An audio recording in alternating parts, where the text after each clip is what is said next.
नमस्कार दोस्तों, स्वागत है आप सभी का अपने इस चैनल पर, जहां पर मैं इटली से संबंधित सारी जानकारियां यहाँ के लीगल प्रोसेस के बारे में आपको अपने चैनल के माध्यम से बताता रहता हूं।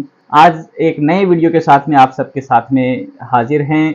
इससे पहले कि ये वीडियो शुरू करें, आप सभी से वही मेरी रिक्वेस्ट रहेगी कि यदि आप मेरे चैनल पर नए हैं या आपने अभी तक मेरा चैनल सब्सक्राइब नहीं किया तो नीचे जो सब्सक्राइब बटन है वो दबा दीजिए। इसी के पास में बेल आइकन बना हुआ वो भी दबा दीजिए, जिससे जैसे ही मैं कोई वीडियो अपलोड करूं तो तुरंत आपके पास में उसका नोटिफिकेशन पहुंच जाए। और इस वीडियो को अंत तक देखिएगा, लास्ट तक जुड़े रहिएगा और वीडियो को लाइक जरूर कीजिए, अपने से दोस्तों के साथ में शेयर कीजिए। आपकी कोई राय हो, आपके कोई सवाल हो, वो कमेंट बॉक्स में लिखिए। मैं कोशिश करूंगा जल्द ही आपके सवालों को लेकर के नया वीडियो बना करके उसमें आपके सवालों का जवाब देने की। अब बढ़ते हैं आज के वीडियो में आगे। तो पिछला जो वीडियो मैंने अपलोड किया था कुछ 2 दिन पहले, उसमें एक हमारे ही व्यूवर का एक सवाल था कि क्या फिलहाल कोई पेपर जमा हो रहे हैं। क्योंकि पिछला जो वीडियो था वो मैंने एक जो अफवाह चल रही थी उसको लेकर के बनाया था कि लोग कह रहे थे कि अभी पेपर जमा हो रहे हैं, ये हो रहा वो हो रहा है, फ्लूसी दोबारा से खुल रही है, तो उसको लेकर के वो वीडियो बनाया था। तो उसी में उसके रिगार्डिंग एक सवाल आया कि क्या अभी कुछ कंपनियों के पेपर जमा हो रहे हैं, ऐसा कुछ है क्या। तो इस चीज को लेकर के आप ना यानी क्लियर जो भी चीजें हैं, गवर्नमेंट की ऑफिशियल क्या चीजें हैं, क्या जानकारियां हैं, वो मैं आप सबके साथ में शेयर करने जा रहा हूं। तो देखिए क्या चीज है ये। फिलहाल फॉर्म जमा हो रहे हैं क्या, ये सवाल है सबसे बड़ा।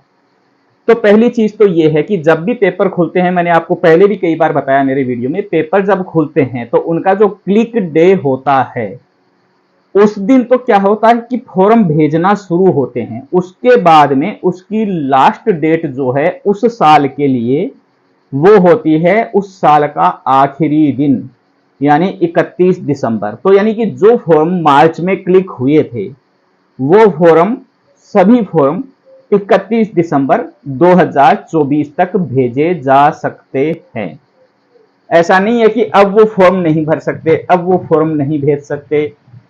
फॉर्म स्टार्ट हुए थे वो दिन था क्लिक डे, और लास्ट दिन कब तक भेजे जा सकते हैं वो होता है उस साल का आखिरी दिन, यानी इस साल है वो है 31 दिसंबर 2024।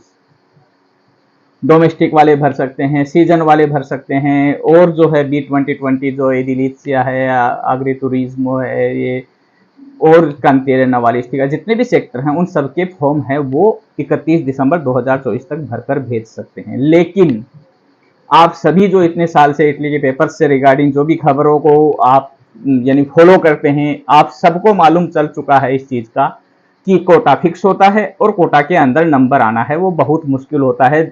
उस दिन जब क्लिक डे होता है उसी दिन कुछ मिनटों में, कुछ सेकंडों में कोटा है वो खत्म हो जाता है। तो 31 दिसंबर वाले दिन तो फॉर्म भरकर भेजना एक बेवकूफी सी हो जाती है कि उसका कोई मतलब ही नहीं रहता, या आज भी भर के भेजे तो कोई मतलब नहीं रहता, क्योंकि क्लिक डे वाले दिन ही 9 बजे से फॉर्म भेजना शुरू होते हैं तो कुछ मिनटों बाद में खत्म हो जाता है कोटा, इतने फॉर्म चले जाते हैं।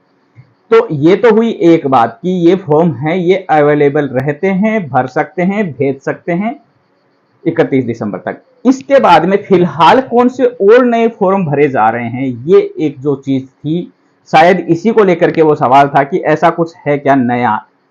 तो ये जो है इसमें ना किसी फ्लूसी की जरूरत है, ना किसी कोटा सिस्टम की जरूरत है। आप जब चाहे तब फॉर्म भरकर भेज सकते हैं और आपको नूलावस्था भी मिलेगी, आपका आदमी भी यहां पर आ जाएगा। ये है नया सिस्टम जो है, लेकिन इसमें कुछ शर्तें हैं। इसमें कौन ये फॉर्म भर सकता है, किसको बुला सकता है, कौन आ सकता है, ये कुछ शर्तें हैं। तो आप जब यानी मिनिस्ट्रो दल इंटरनो की जो वेबसाइट है जहां पर हम फॉर्म भरते हैं, अप्लाई करते हैं, पोर्टाले दल सर्विसी, उस पर जाएंगे तो वहां पर आपको सबसे पहले इस पोर्टेलो उनिको इमिग्राzione में ये सबसे पहली जो खबर मिलेगी ये वही है, उसी के रिगार्डिंग है कि फिलहाल बिना किसी कोटा के, बिना किसी फ्लूसी के, बिना किसी पेपर खुले के इंतजार के आप फॉर्म भरकर भेज सकते हैं और आपको पेपर भी मिलेंगे। लेकिन ये फॉर्म भरने के लिए जो कंपनी अलाउ है, जो लोग ये फॉर्म भर सकते हैं, उसकी शर्त ये है कि वो कंपनी है उसकी ब्रांच एक इटली में हो और दूसरी ब्रांच और किसी देश में हो। जैसे मान लो इंडिया में उसी की ब्रांच है, एक ब्रांच उसकी इंडिया में है, एक ब्रांच उसकी इटली में है। तो उसके जो एम्प्लॉई जो इंडिया में काम करते हैं इंडिया वाली ब्रांच में, उनको इटली में जो ब्रांच है वो कभी भी ये फॉर्म भर के और इंडिया से इटली ट्रांसफर कर सकती है। वो बंदे इटली आ सकते हैं, इटली वाली ब्रांच में काम कर सकते हैं। ये है मोटा मोटा इसका सार जो है। उन इम्प्रेसा अवेंते, जो साफ लिखा हुआ इसमें articolo 27,1 lettera i bis tui, article 27 का (1) पार्ट है और आई लेटर के भी में जो लिखा हुआ है उसका ये, यानी ये यहाँ का कानून जो है उसका है ये हवाला, उसमें दिया गया है। उन इम्प्रेसा अवेंते sede in Italia, एक कंपनी जो जिसका एक ब्रांच है वो इटली में है, ovvero una società da questa partecipata secondo quanto risulta dall'ultimo bilancio consolidato, या एक सोसाइटी जो बनी हुई है उसका लास्ट का जो बैलेंस शीट है उसमें ये शो हो रहा है कि वो सोचता है वो इटली की है। ए operanti in stati e territori non appartenenti all'Unione Europea, che voglia assumere presso le sedi di tale impresa o società in Italia। तो एक ऐसी कंपनी जिसका इटली में ऑफिस है और उसका एक और ऑफिस है वो यूरोप यूनियन के बाहर किसी देश में है, और वो उस जो ब्रांच है उसके लोगों को इटली में यानी बुलाना चाहती है। Lavoratori che siano stati dipendenti per almeno 12 mesi nell'arco dei 48 mesi antecedenti alla richiesta। अब देखिए इसमें एक और शर्त जोड़ी है कि यही केवल इतना ही काफी नहीं होगा कि उसकी एक कंपनी है वो इंडिया में भी हो या किसी और देश में, इंडिया में हो, पाकिस्तान में हो, बांग्लादेश में हो, सऊदीया में हो, दुबई में हो, कहीं पर भी हो सकती है, वहां के वर्कर को यहां पर ला सकते हैं। लेकिन उसकी शर्त क्या है कि जो वर्कर है जिसके लिए अप्लाई करेंगे इटली में लाने की, वो पिछले 48 महीने में है, 48 मेसी, उनमें कम से कम है 12 महीने उसने उस कंपनी में काम किया हो। ये दूसरी शर्त हो गई। पहली शर्त थी कि उसकी इटली में ब्रांच है और दूसरी ब्रांच किसी और देश में है। दूसरी शर्त हो गई उस ब्रांच में वो बंदा जिसको इटली बुलाना चाहते हैं उसने कम से कम 12 महीने काम किया है पिछले 48 महीने के टाइम फ्रेम में। Presso le sedi operanti all'estero può presentare una domanda ai sensi dell'art 27,1 i bis tui, nelle more della predisposizione di apposito modello di richiesta di nulla osta per assunzione del personale di comma sopra modulo LDE, dovrà utilizzarsi il modulo ICT Art 27,1 lettera IBIS in uso per ipotesi di distacco del personale dirigente altamente specializzato in formazione।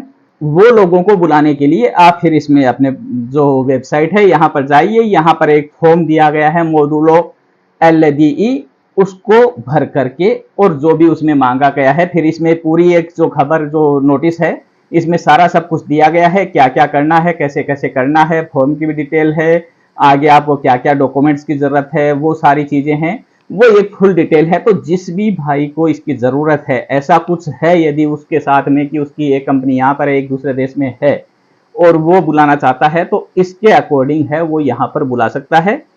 सारी कागजी कार्रवाई पूरी कीजिए, सारी कागजी कार्रवाई आप अपनी पूरी कीजिए, फॉर्म अपलोड कीजिए, सेंड कीजिए। सेंड करने के बाद में आपको नीलावस्था मिल जाएगी। उस नीलावस्था से आपका बंदा है वो यहाँ पर इटली में आ सकता है। उम्मीद करता हूं कि जिन्होंने ये सवाल किया था उनको इसी जानकारी की शायद आवश्यकता थी, इसी के लिए उन्होंने पूछा था अपना सवाल। यदि ये नहीं है और कुछ और उनका सवाल था तो वो वापस से अपना सवाल कर सकते हैं, मैं उसके रिगार्डिंग जो भी जानकारी होगी वो देने की कोशिश करूंगा। फिलहाल जो है वो मुझे जितना समझ में आया आपके सवाल को लेकर के कि यही आप पूछ रहे थे। इसके बाद में कुछ और सवाल जो आ रहे हैं वो सारे वही हैं जो मैंने बार बार आपको बताया है कि अपॉइंटमेंट वाला है। अपॉइंटमेंट का जो नोटिफिकेशन था उसके बारे में मैंने आपको बताया था कि वेबसाइट पर, वीएफएस की वेबसाइट पर है। आज 12 तारीख है, तो आज का लास्ट दिन है कि आज तक है वो उसको अपडेट कर रहे हैं। अब हम भी इंतजार कर रहे हैं कि नया अपडेट है उसमें क्या आता है, क्या कुछ नया करते हैं। उम्मीद करते हैं कि कुछ बेहतरीन सिस्टम निकल कर आएगा जिससे लोगों की परेशानियां कम हो सके। तो जैसे ही कुछ नया उसके रिगार्डिंग मिल पाएगा तो तुरंत आपके पास में उसका भी वीडियो पहुंच जाएगा। कोशिश करते हैं, कल देखते हैं कि क्या नया आया है सिस्टम पर। आप लोग भी जिनको अपॉइंटमेंट लेना है वो वीएफएस की वेबसाइट को चेक करते रहिए। हो सकता है कि कल नए सिस्टम में कुछ चेंजेस आए, कुछ नया मिल जाए हमें देखने को, और आपका जिनको अपॉइंटमेंट नहीं मिला उनको भी अपॉइंटमेंट मिल जाए। दूसरा सवाल 2-3 लोगों के आ चुके कि वेब फॉर्म भरते समय ईमेल एड्रेस गलत भर दिया गया, तो उसका क्या करें। तो वेब फॉर्म भरते समय ईमेल एड्रेस गलत भरा गया, अब दोबारा भरते हैं तो उनके पास में आ रहा है कि आपने ऑलरेडी अपॉइंटमेंट ले लिया। तो मेरा तो कहना यह है कि आप देखिए, वीएफएस के नंबर भी हैं और वीएफएस की ईमेल भी है। हालांकि सब लोग ये कह रहे हैं कि वीएफएस वाले कोई जवाब नहीं दे रहे, लेकिन फिर भी आपको बार बार कोशिश यही करनी चाहिए जिनके साथ में ये हो चुका है, क्योंकि फिर वो दोबारा अपॉइंटमेंट ले नहीं पाएंगे। ईमेल गलत लिखी गई गलती से, तो आप जो अब शो कर रहा है उसको दिखाइए, उसका स्क्रीनशॉट लीजिए। बेहतर तो सदा यही रहता है कि जब आप फिल कर रहे थे उस समय भी उसका स्क्रीनशॉट लेते, और वैसे गलत हो या सही हो, आपका वेब रेफरेंस नंबर, आपने ईमेल गलत भी लिखा था तो आपका वेब रेफरेंस नंबर है वो, जैसे ही आप फॉर्म भेजते हैं ये अपॉइंटमेंट के लिए, वेब फॉर्म भर के सेंड करते हैं, सेंड करने के बाद में तुरंत है स्क्रीन पर वेब रेफरेंस नंबर आता है, वही वेब रेफरेंस नंबर बाद में आपको ईमेल से मिलता है। तो अच्छा तो सदा यही रहता है कि जैसे ही वो वेब रेफरेंस नंबर वहां पर शो करे उसको आप लिखें, उसका स्क्रीनशॉट ले लीजिए, उसका फोटो ले लीजिए, कुछ भी कीजिए, उसको रिकॉर्ड के तौर पर रखिए अपने। तो उसके बाद में थोड़ा सा आसान हो जाता है कि आप वीएफएस को भी लिखें ईमेल वगैरह, तो उसमें आप लिख सकते हैं कि देखिए मेरा वेब रेफरेंस नंबर ये है, ये मेरे अनुलावस्था का प्रोटोकॉल नंबर है, मैंने अप्लाई किया था, अप्लाई करते टाइम पर मेरे से ईमेल है वो गलत लिखी गई। अब आप कृपया मेरे उस वेब फॉर्म में मेरी ईमेल आईडी ये जो है इसको ऐड कर दीजिए जिससे मेरे पास में आपका नोटिफिकेशन पहुंच सके। ऐसा कुछ लिखेंगे और ये सारी चीजें आपके पास में होंगी तो मेरा मानना है, मेरी समझ यही कहती है कि आपको थोड़ी आसानी होगी, वीएफएस को भी थोड़ी सी आसानी होगी, और वो आपके फॉर्म को है वो सही कर पाएंगे, उसमें ईमेल आईडी सही कर पाएंगे। लेकिन आपके पास में वेब रेफरेंस नंबर नहीं होंगे, आप केवल प्रोटोकॉल नंबर और इसी को लेकर के करेंगे तो थोड़ा उनके लिए भी हो सकता है मुश्किल हो जाए चेक करने में। हालांकि किसी तरीके से आप कांटेक्ट करेंगे, बार बार लिखेंगे। मेरा फिर आप सभी को मैं बार बार यही कहता हूं कि ईमेल वगैरह ऐसी चीजों में लिखते हैं उनमें थोड़ा सा भाषा का संयम होना बहुत जरूरी है। ईमेल है वो किसी अनुभवी लोगों से लिखवाएं कि जिनको प्रोफेशनल ईमेल लिखना आती हो, कि हम कुछ भी लिखकर भेजते हैं तो थोड़ा सा वो सामने वाले को जो पढ़ रहा है उसको ठीक नहीं लगेगा और फिर वो उसको उसी तरीके से ट्रीट कर पाएगा। उसी को आप थोड़ा सा तरीके से लिखते हैं अपनी परेशानी बताते हुए तो शायद उस पर थोड़ा ज्यादा ध्यान दिया जाए। बाकी तो आप सभी के अनुभव हैं वो यही बता रहे हैं कि कोई रिप्लाई नहीं देता, ना वीएफएस वाले देते हैं ना इटली एम्बेसी वाले देते हैं, ये बार बार आपने लिखा है। बाकी जवाब देते भी हैं, ऐसा भी नहीं है कि बिल्कुल ही नहीं देते। आप उसमें वीएफएस के साथ में इटालियन एम्बेसी को भी टैग कीजिए, दोनों को साथ में लिखिए, तो कहीं ना कहीं आपकी ईमेल का है वो थोड़ा सा और है वो वैल्यू बढ़ेगी और उस पर जल्दी काम करने की कोशिश की जाएगी। उम्मीद करता हूं आज के वीडियो में दी गई जानकारी आप सभी लोगों के लिए काफ़ी उपयोगी रही होंगी, आपको कुछ नया जानने को मिला आज के वीडियो में। इसके अलावा आपके कोई भी सवाल हैं वो आप कमेंट बॉक्स में लिखिए, उनको लेकर के नया वीडियो जल्द ही आएगा।